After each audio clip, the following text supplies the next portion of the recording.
Let's go Dolphins! A true silent revolution is happening behind the scenes with the Miami Dolphins, and almost no one is noticing. But you, watching now, will be one step ahead. What's happening behind the cameras, the signings, and the internal movements of our team could completely change the course of the franchise in the coming years. It's no exaggeration to say that what Jeff Hafley is putting together has everything to be a Super Bowl. And there's one specific signing that, if you understand the full context, will leave you speechless. And more, what the rivals are doing, especially the Buffalo Bills, could be the greatest gift the Miami Dolphins could receive this offseason. I'll tell you everything I know. So do this. If you're a true Miami Dolphins fan, the kind who cheers, suffers, and believes even in the toughest moments, click like now. And if you still believe this roster can make history, comment below, go Dolphins. We can reach the Super Bowl. Now, let's get straight to the point. Here's what's going down. Ryan Downard, former Green Bay Packers defensive backs coach, is officially the new secondary coach for the Miami Dolphins. He's 37 years old, from Lima, Ohio, and played college ball at Eastern Michigan.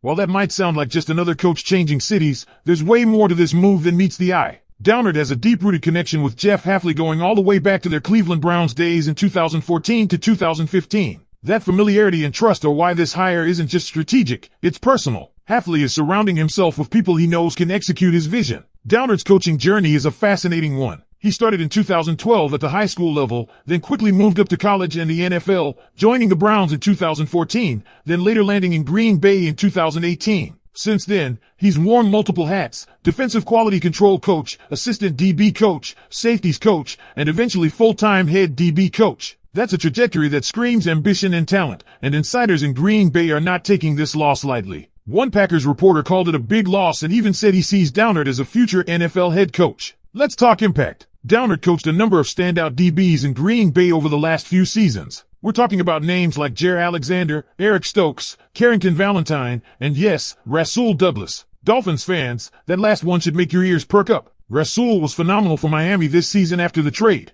and now he's working again with the coach who helped shape his play in Green Bay. Could this mean Rasul Douglas is staying in Miami long term? It sure doesn't hurt the chances. Now here's where things get even more interesting. Eric Stokes, a former first-round pick from Georgia, is hitting free agency. He had a strong stint with the Raiders but has a history with Downard and was drafted by John Eric Sullivan in Green Bay, who's now also with the Dolphins front office. Do the math. The Dolphins could realistically target Stokes to bolster their cornerback room, a position that was considered one of the worst in the NFL going into last season. Yet under Downard, Green Bay's young, supposedly underwhelming secondary played way above expectations. That kind of turnaround reflects coaching more than anything else. But this might only be the beginning. All signs point to Packers linebackers coach Kirk Olivadotti, widely respected in league circles, joining Miami next as defensive coordinator. Although Jeff Hafley has already stated he will be calling plays, Olivadotti would bring serious experience to the table. Their long-term professional relationship spans multiple teams: Ohio State, Boston College, and Green Bay. The only reason this hasn't been announced yet is because of the Anthony Weaver situation. If Weaver gets the Cardinals head coaching job, the Dolphins receive 2 third-round compensatory picks in 2026 and 2027. But if they announce a replacement before he leaves, that opportunity disappears. So they're playing the waiting game strategically. Let's step back and look at the big picture. With Ryan Downard in the building and possibly Olivadotti on the way,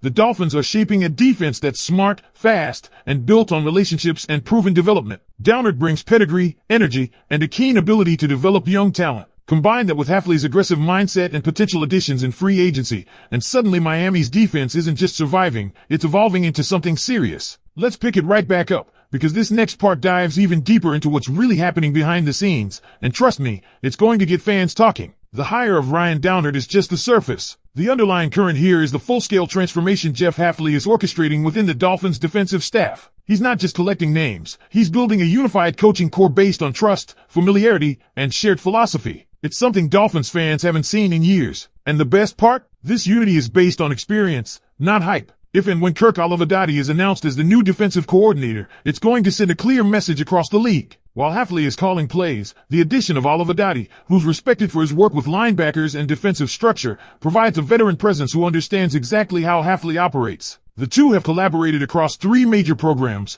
and there's no learning curve here. It's plug and play, and in the high-stakes world of the NFL, that chemistry matters. But the timing of this hire isn't accidental, it's calculated. The Dolphins are eyeing those compensatory picks like gold. If Anthony Weaver secures the head coaching job with the Arizona Cardinals, Miami stands to gain 2 third-rounders in 2026 and 2027. That's not just draft capital. That's ammo for a Super Bowl run, potential leverage in trades, or opportunities to fill key depth pieces with high upside rookies. It shows that Miami is thinking not just about this season but about sustained success. The front office isn't just reacting, they're playing chess while others are playing checkers. And here's the twist that could shake up the AFC East. If Weaver doesn't land the Arizona job, there's speculation, real speculation, that he could land with the Buffalo Bills as their new defensive coordinator under newly promoted head coach Joe Brady. Yes, that Joe Brady. Now, let's take a minute to really analyze what just happened up north. The Buffalo Bills fired Sean McDermott, a guy who arguably was the second best coach in franchise history behind Marv Levy. Under McDermott, the Bills won the division 5 straight times, made deep playoff runs,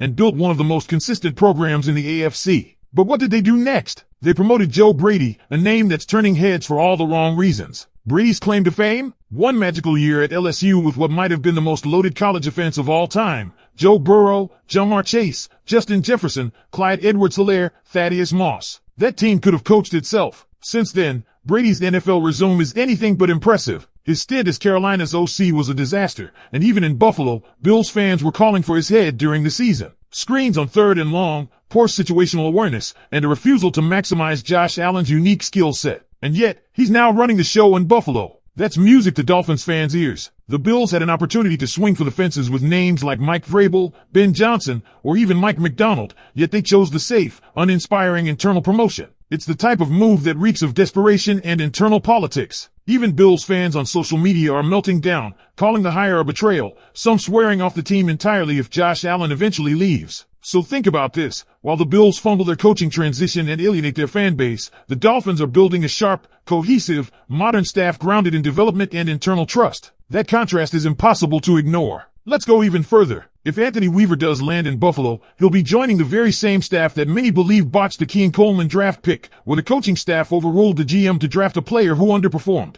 Who was calling the offensive plays when that happened? Joe Brady. If he really had the biggest voice in that room, it speaks volumes about the dysfunction that could continue plaguing the Bills from the top down. Meanwhile, in Miami, Ryan Downard brings in a track record of maximizing overlooked talent. Think of Rasul Douglas. Think of Carrington Valentine. Think of Keyshawn Nixon, guys who were counted out but developed into legit contributors. Now imagine what Downard can do with a Dolphins secondary that already has foundational pieces in place and could soon add more. You want your team to play smart football. You want your team to be prepared. You want a coaching staff that's cohesive, not chaotic. And for the first time in a long time, it looks like the Miami Dolphins have the upper hand in that department. So as other teams in the AFC East spiral or tread water, the Dolphins are quietly building a staff that could dominate for years to come. The potential ripple effects from this hiring cycle could reshape the division. The question now becomes, how much closer does this get the Dolphins to ending their playoff drought and finally pushing toward that elusive Super Bowl? Let me know your thoughts in the comments, and while you're down there, hit that like button and make sure you're subscribed. We've got more exclusive insights coming,